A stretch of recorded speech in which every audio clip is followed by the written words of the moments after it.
everyone, it's Bianca from the Stampin' Bee, and today I got for you this really cute little gingerbread guy. Isn't he adorable? It's a really cute little box. You just take off the little belly band here, and it opens up to a cute little gingerbread cookie. I absolutely love it.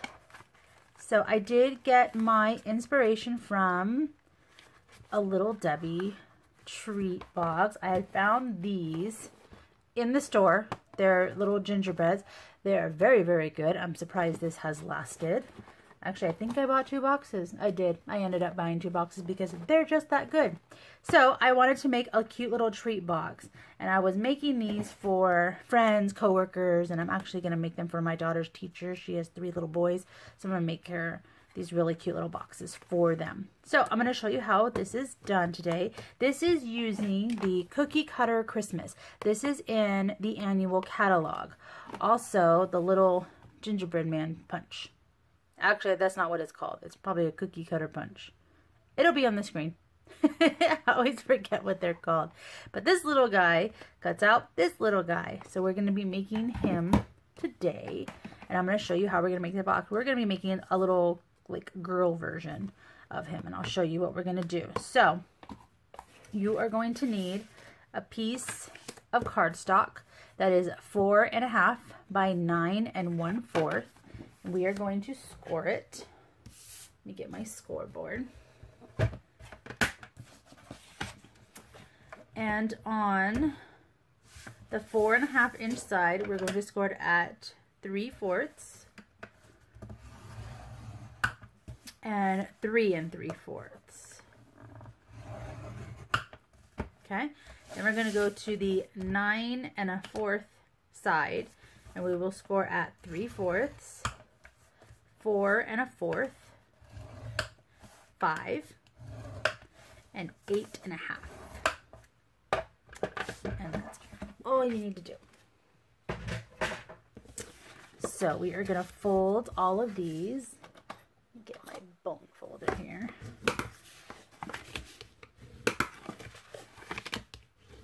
I love making little cute boxes. It's so much fun.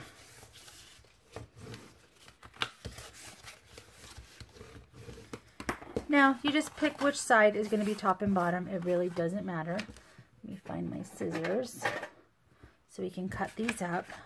So we are going to cut up all these on both ends, and we're going to notch in. So we're just going to notch into just these little squares. So what I like to do is, you can see this little like bevel from the score. I go straight on this long rectangle piece. I basically cut that piece off. So only on the little squares is where you do that. So like for this one, I go straight on the rectangle. That way, because these are going to be the outside and like the sides of your box. But no one's going to see these little tabs. So you just cut off that. So it's like that. So we're going to do that on both sides.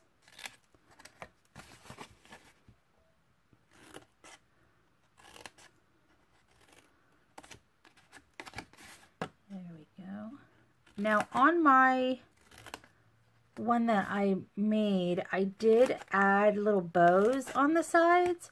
You can add those before you start cutting it up. I'll show you what I did. Get rid of that. I added bows to it. It's cute, but it made it seem a little girly to me. These bows kind of remind me of like Hello Kitty or something, so I didn't want to add them to this one. Alright, so you would pick the side that's going to be your top, because we do want to get that little notch in. I'm trying to remember to do that. So I just got my 1/2 inch little punch. We're going to go like center it, eyeball it, go about so far up, just so you have a little notch in there. All right, then we're going to put adhesive on all of these tabs. I am using my Fuse. You can use tear and tape. I wouldn't suggest snail because you are using cardstock and you do want it to stay fairly closed. So we'll do the bottom first. This is the bottom because that says my notch, so that'll be the top. and we're just going to fold in, fold in all these sides here and line them up really nice. It comes together very, very nicely. There we go. Perfect. And then there is our box, and let's get a little gingerbread man. Stick count right inside, fits perfectly, and you're good to go. So we're going to add our DSP. This is the Farmhouse Designer Series paper. Love this paper, it's so cute. This is 2 7/8 by 3 3/8, so it just gives you that little bit of border to it. So we'll add this right here on top. There we go. And then,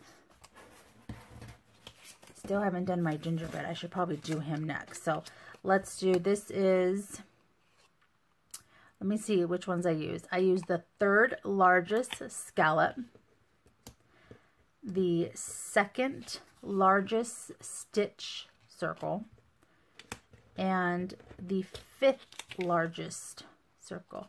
Is that right? That one's 5th? I believe so, yeah. The 5th largest, because they do get pretty small. And that's my background for him. So let's stamp this guy before I forget. I just have a piece of Whisper White, and I am using soft suede.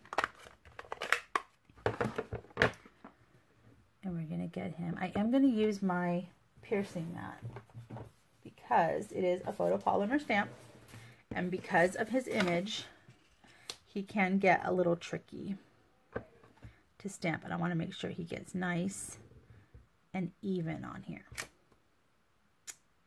Pretty good. I'm going to do it again because I just noticed a little smudge. That always happens. I always get like some little thread or something on here. That's better. We'll go with that one.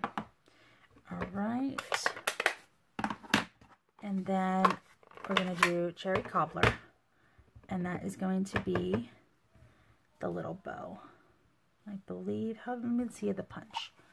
So the punch, I can go this way. The little bow. All right. So I'm going to let that dry for a quick second. Move out of the way, and let's do the band. So this is just a strip. This is cherry cobbler. It's about a 1-inch band, and you're just going to put it all the way around. You can do, let's see, did I make it solid? I'm going to switch it up. I'm going to make it a solid band, and that's going to meet up here on top because you're not going to see it from this. So let's still go this way.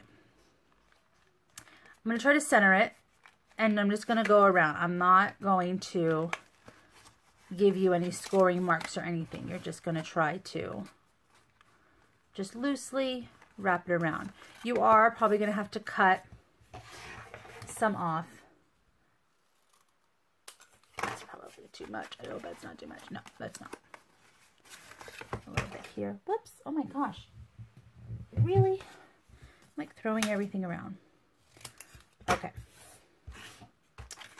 Let's take that off. So let's go around this way. I already got them in there. So let's make these nice and crisp. And they don't have to be super, you don't want it tight because you do want to be able to have them take it on and off when they're opening it up. So we will go around this way, just like that. So let me put a little bit of adhesive on one side.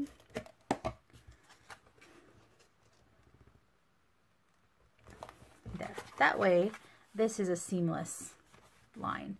They're not going to see that because you're going to have your circles on it, and that way it can come on and off. Ta-da! All right. So we'll layer this up. And this was just to get a nice little background for my gingerbread. He is just too adorable.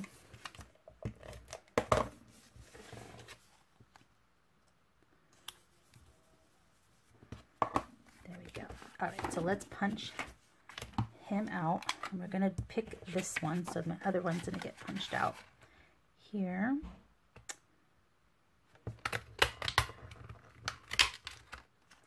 There we go. And then we're going to get the little bow. Perfect. All right, and then what I'm going to do is I'm going to put the bow on top. So it's like, it's a little girl. So we're going to use a glue dot for that.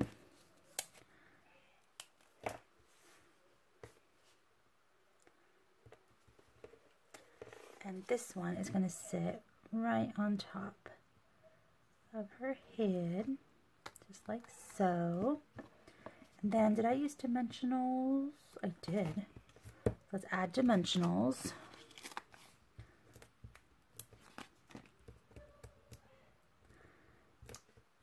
And there we go.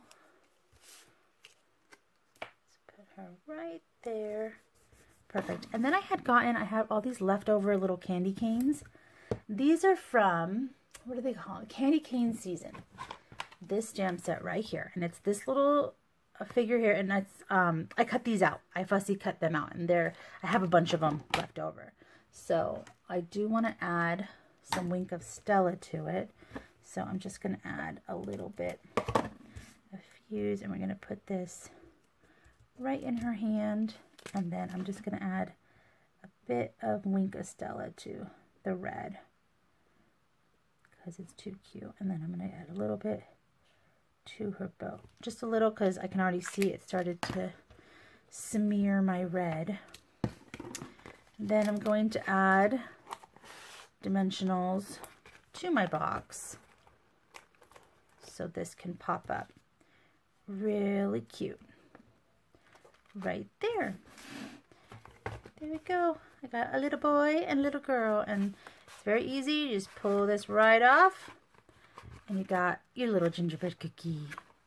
So everything will be on my site at thestampinbee.com, and it'll have all the measurements, all the product information, and where to purchase everything.